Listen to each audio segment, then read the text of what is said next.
दोस्तों, आज मैं आपको ट्रांसफार्मर की बहुत ही महत्वपूर्ण जानकारी देने वाला हूँ, तो इस वीडियो को पूरा जरूर देख लेना।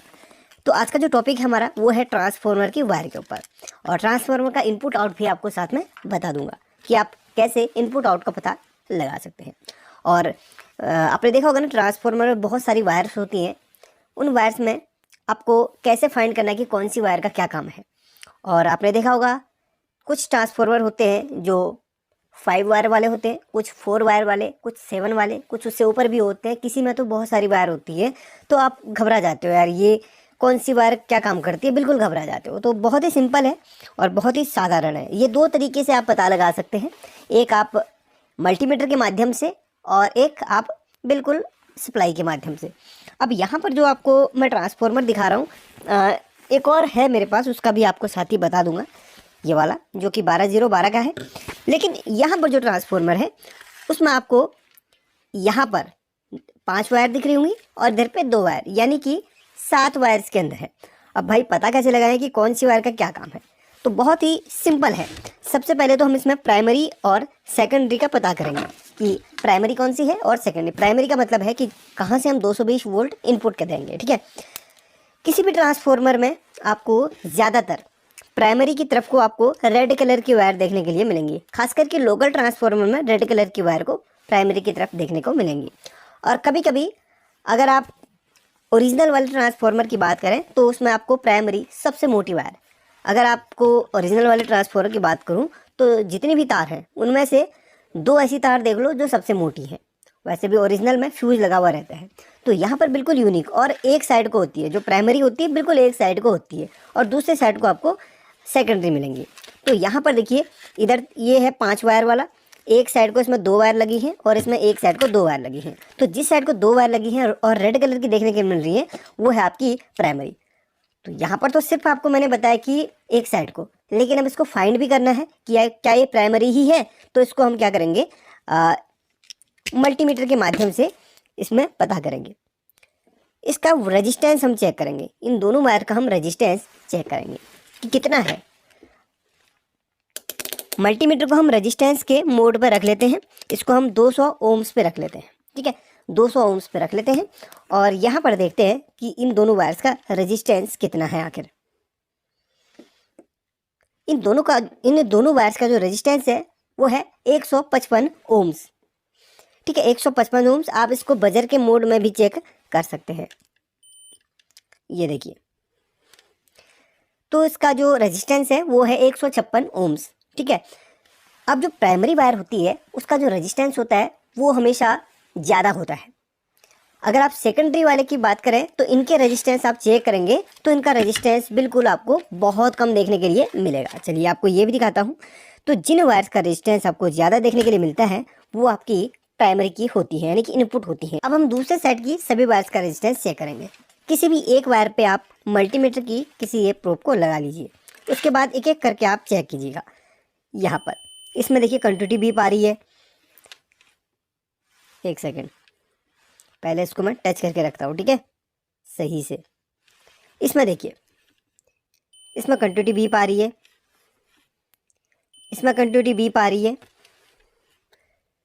इसमें आपको कोई भी कंटिन्यूटी बीप नहीं मिलेगी, इसमें आपको कंटिन्यूटी बीप नहीं मिलेगी। जिन तीनों में आपस में कंटिन्यूटी बीप आ रही है वो तीन आपस में एक आउटपुट करती है, यानी कि अगर ये 3 है तो ये 12012 आउटपुट करेंगी। वैसे तो ये 12012 के लिए ही ट्रांसफार्मर बना हुआ है, हो सकता है 18018 का भी हो, वो तो अभी लाइन पे चेक करने पर ही पता चलेगा, क्योंकि लोकल ट्रांसफार्मर लिखा नहीं होता कहीं भी ये कितना आउटपुट कर रहे हैं, ठीक है।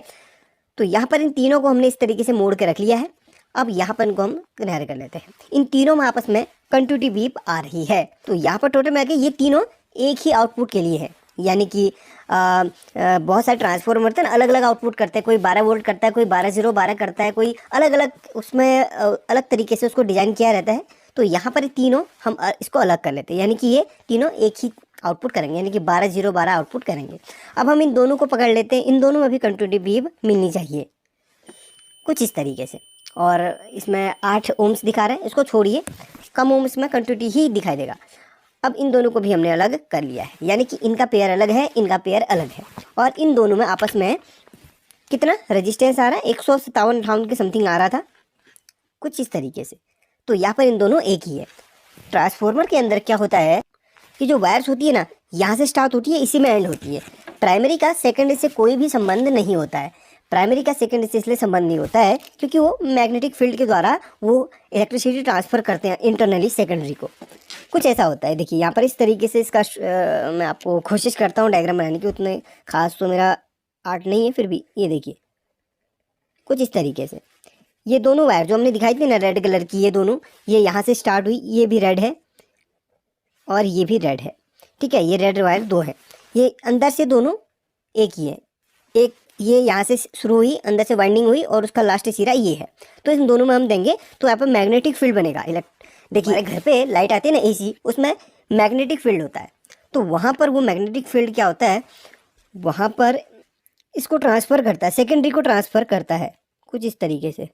ये देखिए ये सेकेंडरी में अगर ये 12 0 12 का होगा तो ये 12 होगा, ये 0 होगा, ये 12 होगा। इस तरीके से बीच में मैग्नेटिक फील्ड बनेगा। तो इसको क्या करेगा, स्टेप डाउन करेगा, यानी कि 220 वोल्ट से ये 12 0 12 बनाएगा।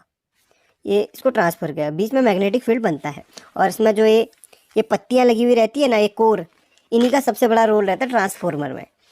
तो यहाँ पर क्या होता है, ये देखिए ये लाइव हुई, ये न्यूट्रल हुई।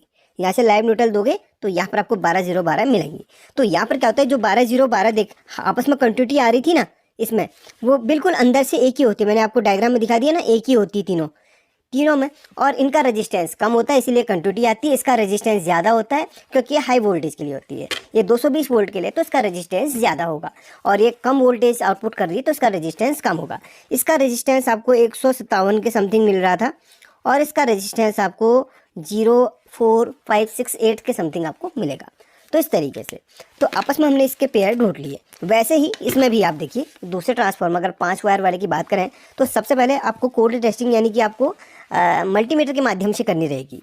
अगर आपको जानकारी नहीं है, अगर आपको लगता है कि यार इनपुट आउटपुट में आप कंफ्यूज हैं, तो सबसे पहले आप एक तरफ की 2 वायर पे इस तरीके से कर लीजिएगा। ये देखिए यहाँ पर 120, एक तरफ 120 आ गया। अब दूसरी तरफ का भी हम चेक करेंगे। वैसे तो पता है कि 12 0 12 का, फिर भी हम चेक करेंगे कि आपस में कंटिन्यूटी आ रही कि नहीं। ये देखो बिल्कुल, तो इसमें हमने चेक कर लिया। एक जिस तरफ 120 आ रही है वहाँ पर हमने 120 उस तरफ हमने AC वोल्ट इनपुट कर लेनी है। इधर से हमने आउटपुट ले लेनी है। जो भी आउटपुट करेगा 12 0 12 हो, 18 0 18 हो, या जो भी हो। अब हम यहाँ पे ये तो हमारा कन्फ्यूजन दूर हो गया इनपुट आउटपुट का। अब हमारा जो सबसे बड़ा हमने टेस्ट करना है, भाई इतने सारे वायर हैं, वो कितना वोल्ट आउटपुट कर रहे हैं। जब आपको प्राइमरी का पता चल जाता है तो आप इसमें 220 वोल्ट इस तरीके से दे दो। चलिए 220 वोल्ट हमने इसमें दे दिया है। चलिए इसको हम ऑन कर लेते हैं, और ऑन भी ये हो चुका है। अब यहाँ पर करना क्या है, हमने देखिए,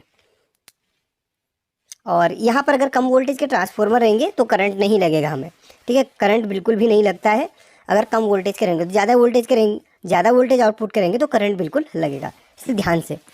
अब यहाँ पर हमने AC वोल्ट पे रखना है इसको 200, क्योंकि ये AC वोल्ट आउटपुट करता है, DC नहीं करता है, ठीक है। DC रेक्टिफायर इसमें लगाना पड़ता है तब जाके DC आउटपुट करता है। अब इन दोनों को पकड़ लेंगे जिनमें आपस में कंटिन्यूटी आ रही थी। अब इसमें कितना वोल्ट निकल रही है वो देखेंगे। इसमें निकल रही है 6.8, यानी कि इसके इधर से, यानी कि 2 वायर से 6.8 वोल्ट AC आउटपुट हो रही है। यानी कि 7 वोल्ट मान के चलिए, ये 7 वोल्ट आउटपुट कर रहा है इन दोनों वायर से। तो आप कहीं पे नोट कर लें। और याद रखना दोस्तों, घर पे अगर आपकी कम वोल्टेज आ रही है तो ये कम वोल्टेज ही आउटपुट भी करेगा। अभी हमारे घर पे है 186 वोल्ट, तो बाद में हो सकता है थोड़ा सा 220 वोल्ट जब वहाँ पर बढ़ जाए तो हो सकता है 9 वोल्ट भी आउटपुट करने लगे। इसलिए जब भी आप चेक करें तो 220 वोल्ट होना ज़रूरी है, तब जाके आपको पता चलेगा कि ये कितना आउटपुट कर रहा है। इनपुट पे ही आउटपुट डिपेंड होता है। अगर वहाँ पर कम वोल्टेज आएगी तो यहाँ पर भी आउटपुट भी कम वोल्टेज करेगी। तो ठीक है, याद रखना इस चीज़ को। अभी जैसे 186 वोल्ट हमारे घर पे है तो आउटपुट उस हिसाब से कर रहा है भाई 6.9, यानी कि 7 वोल्ट मान के चलिए। ये देखिए 7 वोल्ट हो रहा है ना ऊपर नीचे। अभी देखिए ऊपर वोल्टेज बढ़ी 190 हो गई, तो ये वोल्टेज भी आउटपुट इसका बढ़ गया। तो यही है। तो अभी चलिए हम अभी के वोल्टेज के हिसाब से इसको 7 वोल्ट का मान के चलते हैं। वैसे 9 वोल्ट का होना चाहिए एक तरफ से, जब आपकी वोल्टेज बढ़ेगी तो ये 9 वोल्ट ऑटोमेटिकली हो जाएगा। अब यहाँ पर ये कितने वोल्ट आउटपुट कर रहा है इसका भी देखें, तो ये एक तरफ से 9.5 और दूसरी तरफ से 9.5, यानी कि 10 वोल्ट करीब करीब ये आउटपुट कर रहा है ये वाला।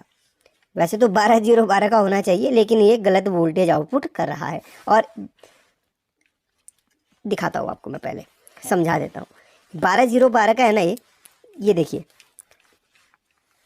वैसे तो 12 का है, क्योंकि वोल्टेज अभी कम है तो कम वोल्टेज आउटपुट कर रहे हैं। तो अभी बता देता हूँ, इस वायर पे हम इस तरीके से टच करेंगे और ये 0 का है, ठीक है। ये अलग कलर की वायर है तो 0 की रहेगी। तो 0 और ये कर रहा है 9 वोल्ट आउटपुट, और इस तरफ में ये कर रहा है, यानी कि वही 9 9.5 के समथिंग आउटपुट कर रहा है। अगर इसको 0 को हटा लो और इन दोनों में करो तो 9.5 दूनी कितना होता है, 9 दूनी 18, 19 वोल्ट, 19 19.5 के समथिंग ये करेगा। इन दोनों से दुगना वोल्ट आउटपुट करेगा और इधर से ये करेगा। तो ये रहता है यानी कि खेल इसमें। अगर 12 का है, मैंने 2 दिन पहले वीडियो बनाई थी, 12 को आप 3 कामों में यूज़ कर सकते हैं। कैसे? जैसे एक 12 का ट्रांसफार्मर है तो उसको आप 3 जगह यूज़ कर सकते हैं। एक तो आप 12 के लिए यूज़ कर सकते हैं, जैसे होम थिएटर वगैरह के लिए, इन्वर्टर वगैरह के लिए। और दूसरा, इसको आप 12 वोल्ट का बना सकते हैं, यानी कि अगर आपको 12 वोल्ट की ज़रूरत है तो सिर्फ 0 और 12 वायर को आप एक रेक्टिफायर के साथ जोड़ो, ये 12 वोल्ट आउटपुट करेगा। अगर आपने इसको 24 वोल्ट बनाना रहेगा तो 0 को हटा लो, 12 और 12 को ले लो, 12 दूनी 24 वोल्ट आउटपुट करने लगा। देखिए 3 जगह 12 वोल्ट 24 वोल्ट 3 जगह ये ट्रांसफार्मर काम पे आता है। तो आपको मैंने बता दिया प्राइमरी, सेकेंडरी, साथ में किस तरीके से हमें सभी वायर्स को अलग अलग करना है। बता दिया ना क्लियरली कि सभी वायर्स के आपने सबसे पहले कोल्ड में, यानी कि इसको ऑफ करके टेस्ट करने हैं किन किन वायर्स के पेयर बन रहे हैं, किन किन वायर्स में आपस में कंटिन्यूटी आ रही है या फिर कुछ न कुछ रेजिस्टेंस मिल रही है। बाकी इन वायर का इन वायर के साथ कोई संबंध नहीं है। देखिए इसको मैंने अभी ऑफ कर लिया है, बाकी इसको कंटिन्यूटी में रखता हूँ। चलिए देखिए, इन वायर्स के साथ कोई भी संबंध नहीं है और इस वायर का इस वायर के साथ कोई भी संबंध नहीं है, कोई भी रीडिंग नहीं मिलेगी। अगर रीडिंग मिलती है गलती से प्राइमरी और सेकेंडरी की, तो अंदर से ट्रांसफार्मर लीकेज है, ट्रांसफार्मर करंट मारने लगेगा, ट्रांसफार्मर दिक्कत करने लगेगा। तो ये रहता है, ठीक है। आई होप कि वीडियो पसंद आई हो। प्लीज़ वीडियो को लाइक करके शेयर कर लेना, एक प्यारा सा कमेंट अवश्य करना। Thank you.